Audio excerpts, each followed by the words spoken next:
Програми од прва категорија, наменети за целата публика.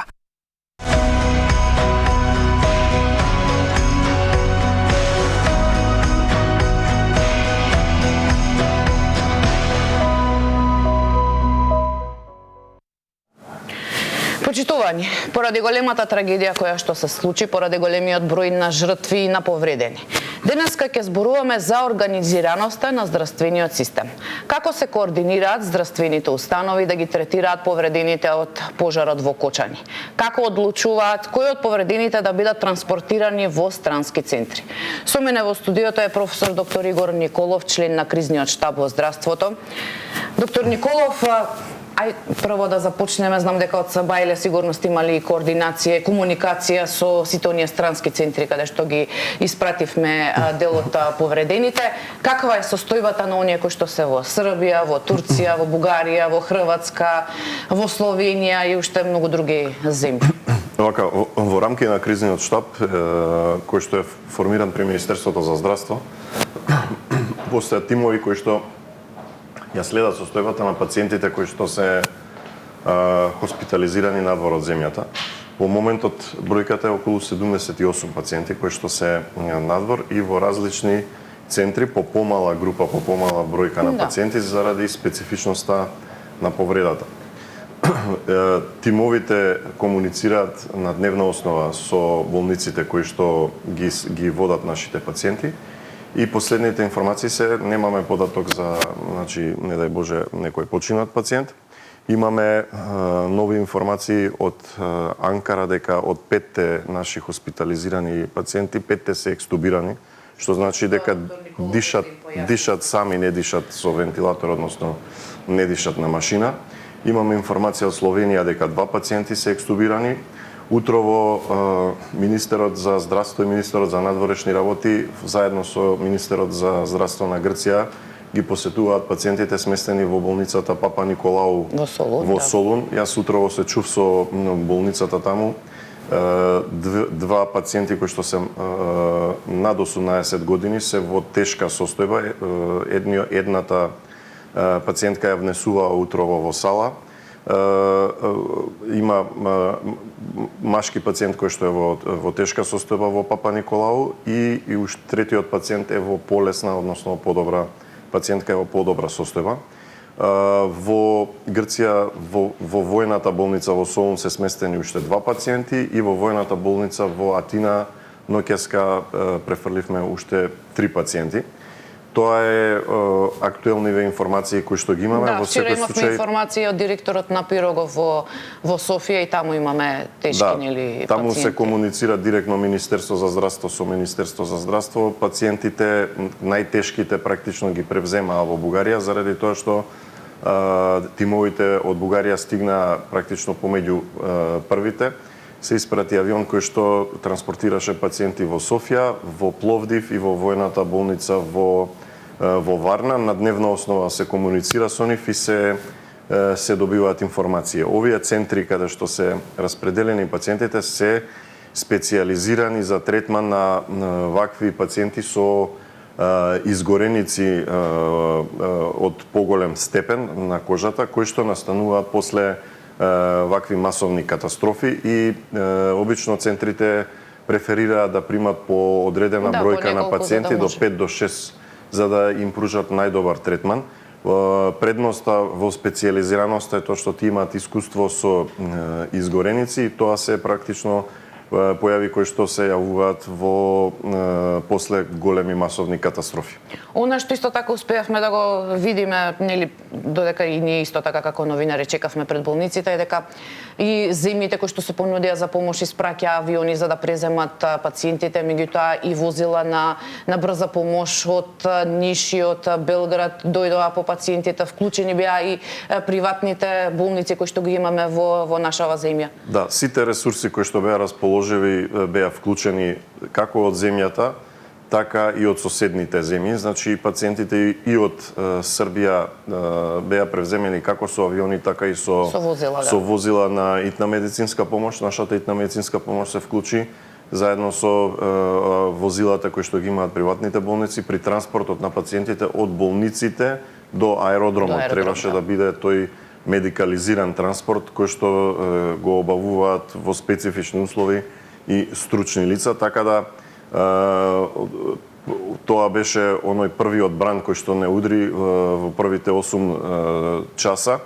Имено се формираше еден кризен штаб прво во МВР, бидејќи информациите за пожарот стигнаа во МВР, таму имаме наш доктор травматолог кој што подоцна го алармираше кризниот штаб во Министерство за здравство. Кризниот штаб во Министерство за здравство веднаш почна да заседава утрото. Се добива информации директно од терен. Први на удар беа Штипската и Кочанската болница. Во првата вечер Кочанската болница прими околу 30, згрижи 30 пациенти. Штипската болница згрижи околу 50 пациенти, кои што подоцна постепено се префрла во скопските клиники, односно се префрла на пластична хирургија, најмногу заради степенот на изгореници, се префрла во Карил, на Карил анестезија и реанимација, каде што таму тимовите на професор Карталов практично ја водеа екипата заедно со професор Црцева. Во војна болница имаме една екипа која што има искуство со вакви изгореници кои што ги водат хоспитализираните пациенти во ГОП 8 септември и секако градска хирургија каде што практично прими голема бројка на пациенти. 30 беа на почетокот. Каква ни е состојбата на оние сега што се хоспитализирани во нашиве здравствени установи? Во моментот пациентите сите што се во нашите здравствени установи се стабилни. Ние ги повлековме оние од Штип и од Кичево, од Штип и од Кочани. Во Штип се останати само 2 пациенти кои што на нивно барање остануваат таму, но и колегите таму продолжуваат да ги третираат. Во болниците во Скопје имаме одредена бројка на пациенти на пластична хирургија кои што се третираат и одредена бројка на пациенти на Карил. Сакам да кажам дека од утрово и од вчера практично попладне имаме тимови на експерти кои што помагаат заедно на нашите стручњаци и специјалисти, значи за изгореници. Имаме тимови од Чешка кои што се веќе тука повеќе од скоро 24 часа, заедно со израелскиот тим кој што има големо искуство во третман на вакви пациенти од опекотини, односно од изгореници од поголем степен, така да утрово заедно ќе прават визита, заедно ќе ги прегледаат нашите пациенти како на пластична хирургија, така на Карил, така и во ГОП 8 септември и градска хирургија. Интенцијата е да сите пациенти бидат најдобро третирани што може во условите кои што ги имаме и за среќа немаме некои во моментот потешки случаи кои што би биле тешки за менаџирање. Уште еднаш сакам да кажам дека постепено доаѓаат и пациенти кои што не се јавиле. Тоа сакав да ве прашам. Сега сме веќе, да кажеме, третиот, четвртиот ден или во недела во утринските часови се случува трагедија. Еве од вчера и апелите што ги слушаме и од министерот и од лекарите, што е она што може да им се случи, односно какви се тие компликации кои што може да настанат ден, два, три после на ваква голема трагедија, односно се зборуваше тој азбестот што бил горе плюс вдишувањето на јаглерод моноксид, што може тоа да направи? И токму тоа е и апелот. Има одредена група на пациенти, односно луѓе кои што биле во близина или биле во некаков контакт со настанот, сметаа дека не им се случува ништо, но сепак заради интоксицираните гасови кои што биле или заради тој жежок гас кој што го вдишале, симптомите се манифестираат подоцна. Апелот е и до нив да прво да ги консултираат или нивните матични лекари или да се јават во некоја од болниците, односно на клиниките. Во вечерните часови вчера имавме хоспитализирани околу 10 пациенти на клиниката за токсикологија, од кои што двајца ги префрли, план беше да се префрлат, да ги префрлиме на пластична хирургија, бидејќи има одредени мали изгореници, но сепак кои што на почетокот воопшто не ги забележа. Да, се мали, но можат да се инфицираат, односно да направат одредени компликации. Заради тоа постојат контакт телефони, контакт броеви. Јас го оставив мојот телефон за контакт како за семејствата што се интересираат за пациентите што се надвор од болницата, надвор од Македонија, така и за тукашните пациенти кои има потреба може да контактира. Бројот е 072 270 648. Потоа имаме броеви, се јавија многу институции, компании, фирми или поединци кои што сакаат да донираат.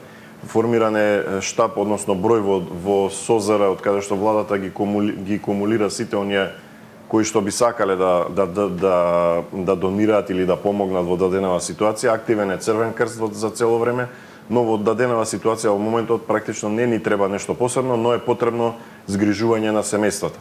Сакам да кажам дека во исто време во контакт со клиниката за психијатрија е формирана психолошка клетка која што е упатена на терен во Кочани. Тоа се мобилни тимови, така? Мобилни тимови на психијатри и психолози кои што помагаат и се ставени на располагање на семејствата и на блиските или на починатите или на повредените или на хоспитализираните, кои што во континуитет ќе продолжат да помагаат на сите оние кои што имаат потреба од психолошка консултација или да имаат потреба од некаков совет, односно третман за оваа масовна катастрофа која што не снајде и која што е по моје искуство без прецедан за да имаме волку млади одеднаш повредени и настрадани и повредени и хоспитализирани. Така еве уште еднаш ќе повикаме сите оние кои како и што споменавте што биле во близина, што мислеле дека не им е ништо, меѓутоа можеби вдишале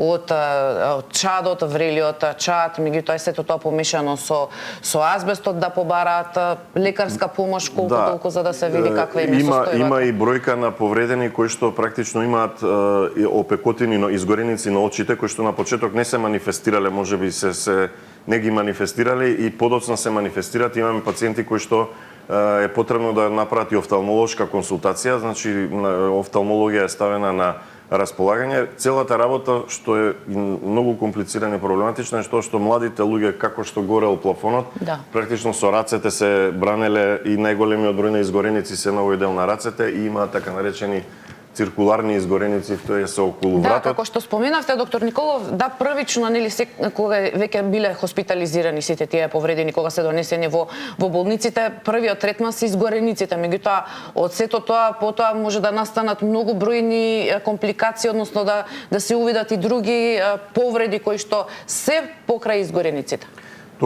Токму така, во првиот момент системот практично згрижи околу 150 луѓе кои што имаа потреба од хоспитален третман, што е една навистина голема бројка. Оние земји кои што имаат искуство со вакви катастрофи, практично беа убедени дека ќе ни биде потребна помош и веднаш одлуката беше да прво сите пациенти кои што имаат потреба бидат згрижени и сите оние комплицирани случаи со еден стручен тим од клиниките на Карил, пластична хирургија, ГОП 8 септември, стручниот тим одлучуваше и градска хирургија одлучува кои ќе бидат во однос на тежината по приоритет испратени и за среќа успеавме да добиеме. Како се координиравте, кој прв да биде испратен, нели како што ни се јавуваше помошта од странски? Стручниот тим предводен од нашите експерти, нашите професори кои што имаат искуство со пациенти што имаат потреба од вентилација, односно од интубација, пациенти кои што имаат изгореници и имаат потреба од третман, одлучува врз основа на степенот на изгорениците и степенот на потребата за механичка вентилација, кој ќе биде како испратен и тука беше одлуката да оние што имаат побрзо потреба да бидат пренесени со авиони, другите кои што имаат помали би можеле да бидат пренесени со медикализирани возила на итна медицинска помош. Не беше само обично возило на итна медицинска помош, потребни беа специјализирани медикализирани возила кои што можат да транспортираат вакви пациенти.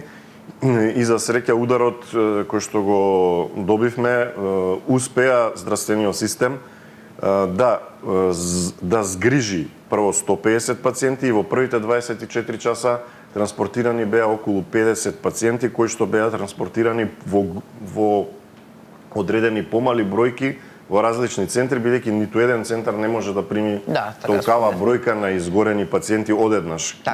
Споменавте дека имаме на токсикологија, нели тие се подоцна што се јавија, меѓутоа во извештаите што ги добиваме од Министерството за здравство пишува дека има пациенти и на траума. Дали тоа значи дека покрај изгорениците тие можеби имаат и одредени скршеници или набиеници? Да, проблемот е што им било било настаната вечерта ради паника, настанато е стампедо, при што луѓето, децата се газеле, има одредени газења помеѓу себе, и така да тука има набиеници, скршеници, но и травматологија ги отвори своите капацитети за да олесни на карил и на пластична хирургија. Од информации од ноќва што ги има двајца хоспитализирани, две деца хоспитализирани на пулмологија, кои што тоа значи дополнителни компликации вдишале гасови. Тоа е од вчера вечерта се хоспитализирани. И имаме еден пациент, заради тоа што се пополнети капацитетите, еден пациент е хоспитализиран на клиника за дерматологија, кој што исто така е интоксициран. Зборам од овие кои што се од Кочанската трагедија, односно од вдишани и сега кога ги спомнуват овие податоци, значи имаме на пулмологија, бидејќи нели поради врелиот чат, имаме на токсикологија, имаме на траума и изгореници и набиеници. Колку мултисистемски, односно како функционираат тимовите? Имаме ли доволно ние и лекари, мислам, знам дека имаме лекари, меѓутоа да се одговори на сите тие потреби, бидејќи од една страна ќе треба пулмологот, нели, да го види својот дел, меѓутоа ќе треба и од пластична хирургија за изгорениците, па можеби и од нефрологија, доколку настане дополнителна компликација на бубрезите, за која што знаеме дека може да дојде. Обавезно се прави мултидисциплинарен пристап и заради тоа се вклучени колеги како од пулмологија, така и од ОРЛ, така и од другите гранки. Овие пациенти кои што имаат удишано кислород, зашто од ОРЛ сега ќе ме прашате, кои што имаат вдишано жежок интоксициран газ, имаат обично изгореници или едематозни промени на дишните патишта, горните дишни патишта. Потребно е, значи, да тие се исследат, да се испитат, за да видиме колкави се едематозните тие оштетувања, промени на горните дишни патишта. Сите пациенти хоспитализирани и на токсикологија и на пулмо се прегледани од ОРЛ, се прегледани од пулмолог и е дадено нивно мислење. Секако во подоцнежна фаза може да реагираат и бубрезите, заради тоа што интоксикацијата обично ги зафаќа бубрезите и може да дојде до потреба да имаат одредени, да се користат одредени методи на дијализно лекување, доколку има потреба. За среќа бројката на сегашни пациенти кои што се кај нас во моментот не манифестира одредени потреби на засегање на бубрезите, но сега се наоѓаме во фаза кога имаме респираторни оштетувања, односно респираторни проблеми како резултат на интоксикација. Со еден збор, сега се соочуваме со вториот бран на катастрофата. Првиот бран беше кога здравствениот систем го удрија, односно мораше да се соочи со наплив од 150 пациенти кои што беа згрижени. Вториот бран е сега на компликациите кои што можат тоа да поседат, да произлезат. Заради тоа е многу важна и благодарни треба да бидеме на помошта и сме благодарни на помошта која што ни ја дадоа колегите прво од најблиските земји кои што се вклучија, бидејќи беа свесни како да беа смесни овие центри дека секако ќе ни треба помош, знаејќи дека никој не може да издржи ваков притисок, заради тоа што ова е едно долгорочно лекување. Ова нема да биде 2 дена лекување, ова е долгорочно лекување заради тоа што тие пациенти треба да се опорават. Ризикот е голем за развивање на инфекции. Тоа е дополнителна причина што и колку е важно овде стерилните услови. Сега знаеме дека се сите сместени, меѓутоа што значи тоа е да соушнати. Ја знам дека и семејствата и роднините сакаат да си ги видат нели децата, меѓутоа колку треба да бидеме свесни дека не сме никаква бактерија, вирус да влезе во тие простори. Многу е важно да бидеме сите свесни, и пациентите и блиските фамилии, дека во овој случај тимовите треба да бидат оставени да работат, заради тоа што и заради тоа пробуваме да комуницираме, да даваме информации колку што е можно на сите прашања и на сите телефонски јавувања да се јавиме, да дадеме релевантни информации, заради тоа што доколку сите одеднаш би сакале да влезат и да посетат некого, секако ќе имаме проблем и тоа не е добро за хоспитализираните. И тоа секако го нашите семејства кои што имаат хоспитализирани во странските центри ќе го видат, ќе го забележат. Комуникацијата со медицинските тимови таму е строго во одредени временски периоди кога се добиваат релевантни информации. Тоа тука се обидуваме да го направиме, но секако имаме контакт телефони на кои што одговараме, на кои што сме транспарентни, на кои што ништо не се обидуваме да сокриеме, се обидуваме да дадеме целосна, реална, релевантна информација, но најголем приоритет ни е да спасиме што повеќе животи и никој од овие 150 пациенти да нема дополнителни компликации или пак не дај Боже да имаме жртви. Пред да влеземе во студио, доктор Николов, споминавте дека заседава и во моментов кризниот штаб на здравството. Што е она што, еве да кажам, го координирате сега, што правите? Дали треба некој да се префрли од една во друга клиника? Дали имаме доволно капацитети? Меѓутоа и колку е издржливоста на самите здравствени работници за да може нели да останат и вистински да им пружат здравствени услуги? Да, проблемот е што во дадениот случај борбата ќе биде долгорочна, нема да биде 1-2 дена и да се заврши целата работа, бидејќи ни треба еден долгорочен третман на овие пациенти. Тимовите предводени од експертите и професорите кои што се специјализирани за третман на тешки пациенти на дневна основа проценуваат дали имаме и дополнителна потреба за дополнително упатување на некого некаде. Тоа ќе биде денеска направено заедно со тимовите од Израел и од Чешка. Постои опција доколку се процени да уште некој пациент биде испратен во еден од центрите, не во веќе каде што сме испратиле, но веројатно на друго место, со цел да и таму им се овозможи да им се даде соодветен третман. Така да на дневна основа кризниот штаб заседава практично 24 часа, но пресеци правиме 3 пати на денот со цел да добиваме релевантни информации. Во исто време во Министерството за здравство се направени тимови за секоја земја каде што имаме хоспитализирани пациенти, имаме по двајца одговорни кои што комуницираат и добиваат таму информации што се случува и каква е состојбата на нашите пациенти, доколку има потреба или некакви детали им стоиме на располагање и на центрите таму, или доколку тие нешто бараат од нас или бараат дополнителни податоци или информации. Така, споменавте дека сега се соочуваме со тој втор бран, или што може да настанат и компликации, меѓутоа и сите они кои што сега би побарале лекарска помош поради ова што го вдишале. Дали тоа значи дека можеби ќе се ослободат и повеќе капацитети на пулмологија доколку има потреба за хоспитализација на вакви пациенти? Пулмологија беше спремна уште во првите информации, дадовме насоки дека треба да имаме спремен простор, особено да имаме апарати за оксигенација, односно за дишење кислород. Така да беше мобилизиран системот веднаш уште во неделата во 8 сат сите беа клиники спремни и подиспразнети, односно максимално беше ослободен простор за напливот на бранот кој што тргна да доаѓа од Штип и од Кочани. Бројката на хоспитализации кои што беа локално во Штип и Кочани, 50 Штип, 30 Кочани, навистина е значителна и импозантна. Колегите таму направија голем напор. Подоцна беа префрлени, односно прифатени пациентите овде. Организацијата со соседните земји, со подготовката за транспорт, бидејќи не е само транспорт, треба да се подготви.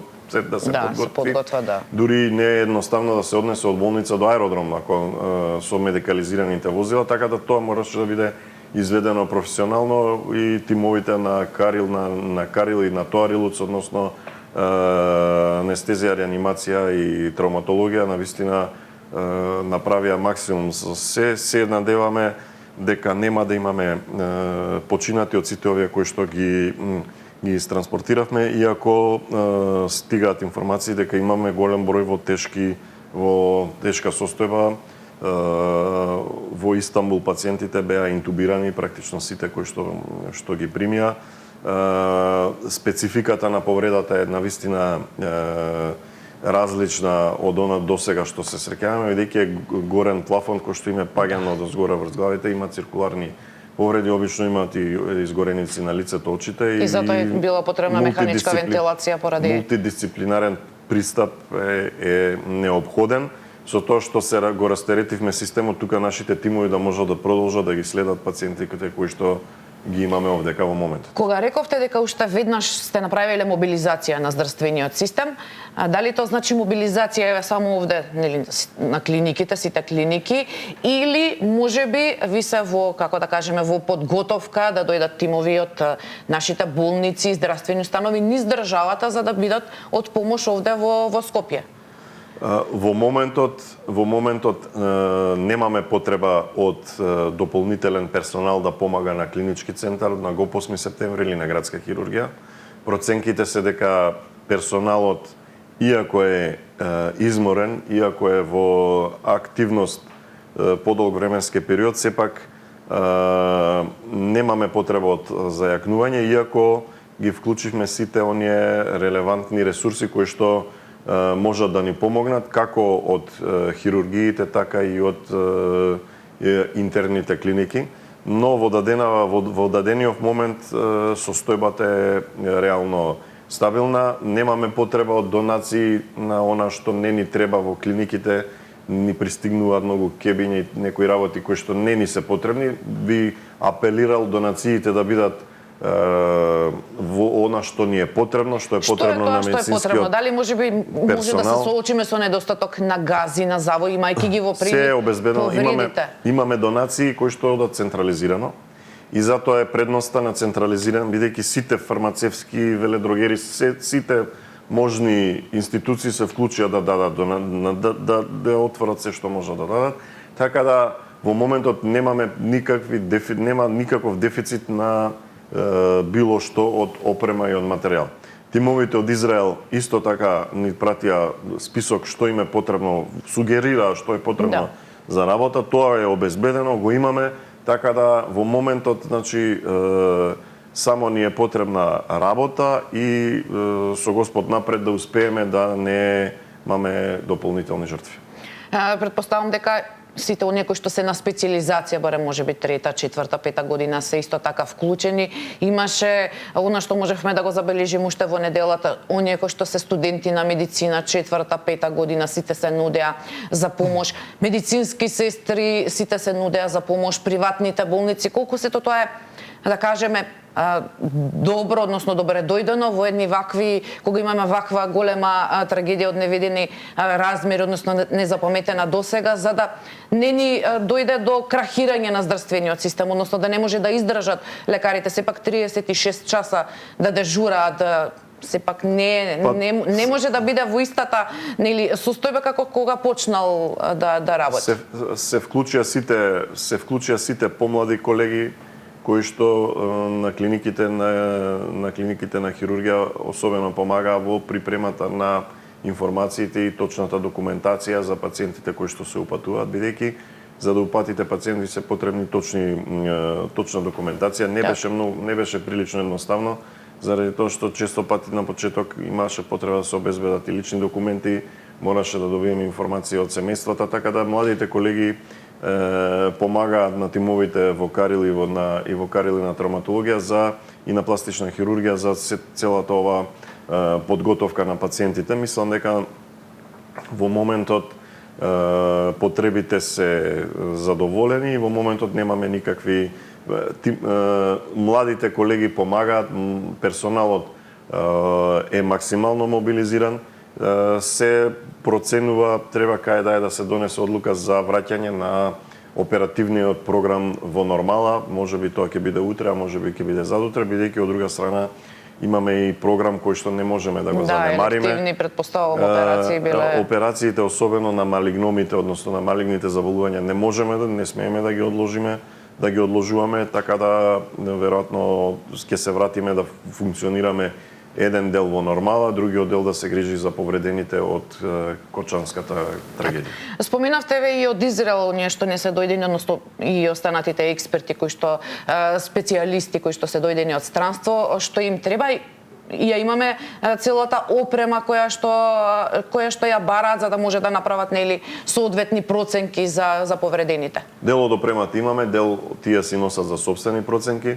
Вчера исто така пристигна и тим од Белгија кој што треба да јави, дали во Брисел треба да јави дали е потребно да се прима пациенти таму. Тие се спремни да пратат дополнителен авион за да биде хоспитализирана одредена бројка доколку има потреба евентуално во Брисел, но во даденава ситуација мислам дека денеска треба да се одлучи дали има потреба за тоа. Генерално мислам дека сме стабилни и тимовите ќе проценат како би одело понатаму. Доколку не се транспортираат пациентите, тие би ќе дадат сугестии.